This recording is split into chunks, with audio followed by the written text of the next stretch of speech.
I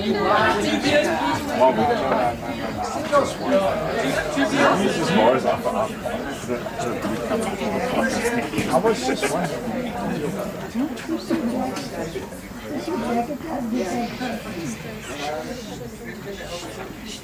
Oh, there we go. Okay, thank you everybody. Yeah, my speech is pretty short. There we go. Just going to get through that. So by that time, everybody should have champagne, I think. Stacey, you see, I always do this. Stacey, in this case, asked if she could just say a quick word before I say my speech. Hello. Hi Ash, you didn't know I was going to do this, so surprise. Anyway, so I just wanted to say a few words because you're my sister and this is exciting. So I just wanted to bring up some memories from us growing up together, which is going to make me emotional, but let's try. So when Ash and I were younger, she would always wake me up early in the morning, like open my curtains and be like, it's time for school. And then I was always like, get out, but she was in matric and I was in grade 2, so it was a kind of like a big gap, but she was so happy to wake me up in the morning and she would bring me to the kitchen, make me breakfast and then do my hair in the morning.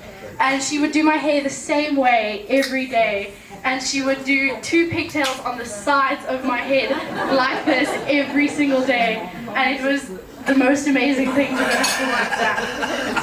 When Ash finally got her license, she would drive me home every day and drive me to school. And what she used to do was she'd have classes that would end at 2, and I would have classes that would end at like 12. So she would walk down to the primary school, pick me up, and then I would sit in front of her matric class and watch her do class and sit and do my homework. And Ash would always like point at me and be like, be quiet. And it was really funny.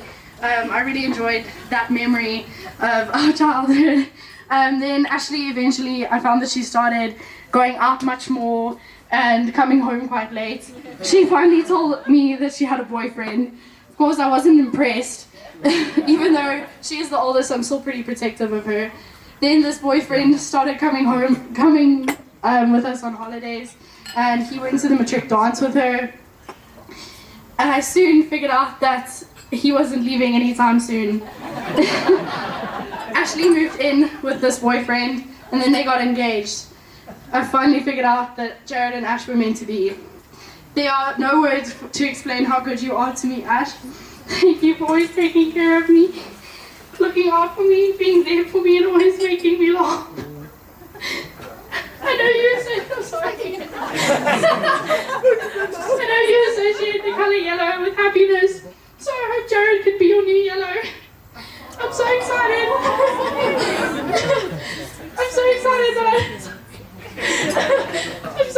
that I finally get to say I have 2 new amazing sisters and an awesome new brother. Thank you guys.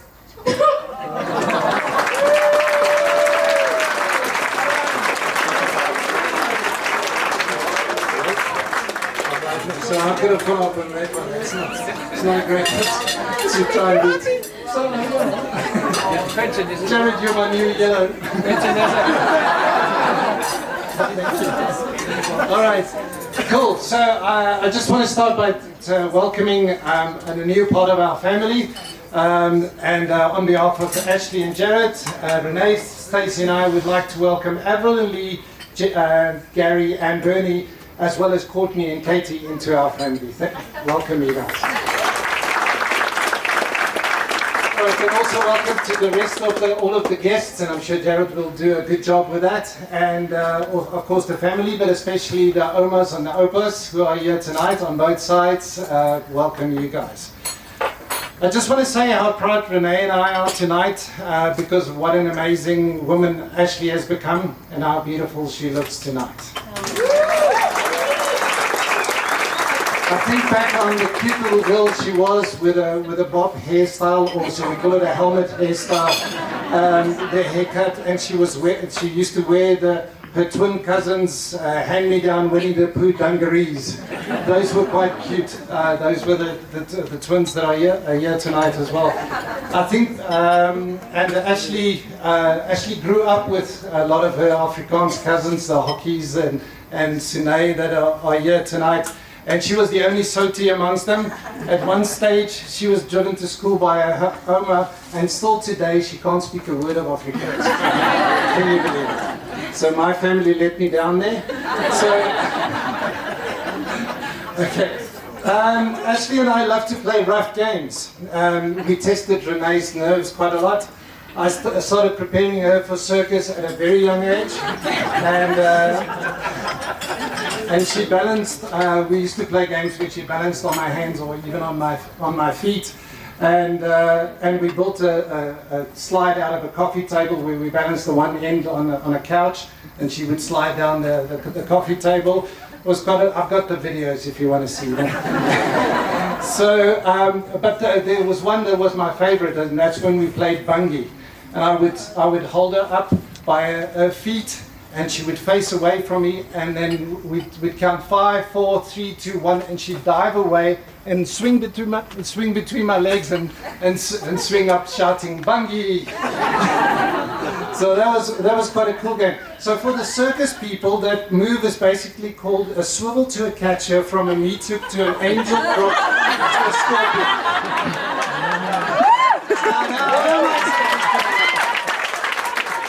And for all of you laymen who don't know anything about circus, you know, that means it's the same as doing those silk things that she's doing and then dropping down to the floor. All right. Actually always cared more about others' feelings and about their safety than our own. I have the other video where I balanced her on my feet, and then I would kick her into the air like this. And then as she dropped down, she would shout, "Daddy, you're going to hurt yourself."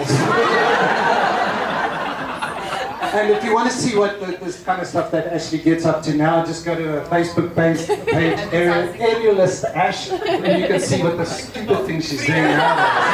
And I blame you people. Okay, Ashley has always been very independent. I remember when we moved to America, and she embraced it head on. On the first day, we went to a restaurant where there were 4 12-year-old girls sitting on the one side, and she promptly got up and went over and introduced herself to her new American friends. And also her schooling, she got stuck into the American schooling system, went through middle school, high school, and all that stuff, all with a brand new made-up American accent. So she was always very positive. And then when we came back to South Africa, she had to adapt again and wear a uniform to school, and had discipline, and had Afrikaans as a subject. She grew up so quickly, but we knew if she was ready, but before we knew she was ready to leave home. Moving out of home wasn't really a discussion. It was more like, "Dad, will you help me carry these bags, please?" I remember Ashley ran away once, and she ran to the top of the corner of our street, and she was peeking around the corner to see if we would come and get her. But eventually she came back, and now she's running away to the circus. You know, she's running away to the circus. And tonight she's getting married, and she's running away with Jared. So she likes to run away, but she always comes back. And actually, I just want to say you're always welcome to come back home when you want. Okay, we're very proud of her getting her degree and starting her career. We did work together for a short little while until she fired me. Now, once again, she's following her heart. Now, about Jared. Okay? We are really... I just need to say, Becky, who's here tonight, said something yesterday about our job with Ashley, that at least as parents, we can now say mission accomplished. So, good job. Thank you. All right, Jared, on to Jared again. We are really happy with Ashley's choice. Jared is a great guy. I have to read this stuff. So,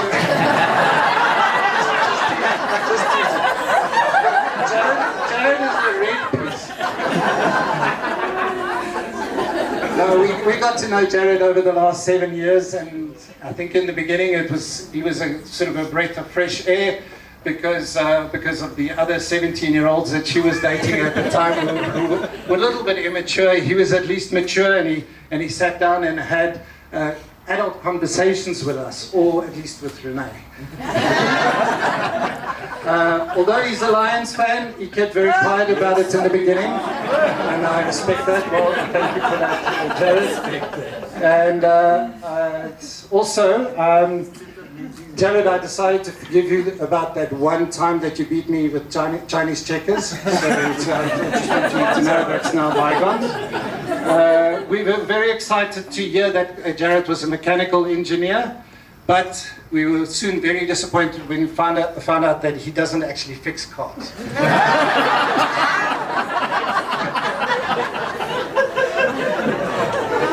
Jared chose a very strange way to ask us if he could marry Ashley. I don't know if you know the story. We were in KwaZulu-Natal on the beach, and he just kept postponing and procrastinating and not doing this.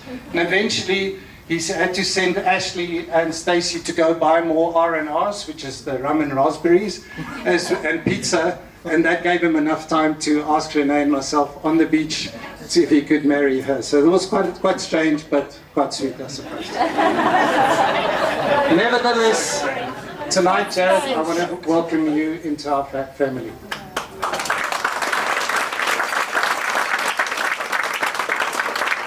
Just a couple of words of wisdom about marriage, you know, because I'm so experienced and we've been married for 25 years. Just a couple of words. Renee and I agreed early on never to use the D word in our family, and we committed to each other, and we decided to make it work no matter what. So so may the two of you always treat each other with love, compassion, and kindness. Most importantly, maintain a sense of humor and always laugh together often, and always remember to floss. Now, may I ask you, has everybody got champagne? Yes. So I took long enough to get everybody champagne. Now I ask you to join me in congratulating the bride and the groom and wishing them all of the best and a long and happy life together.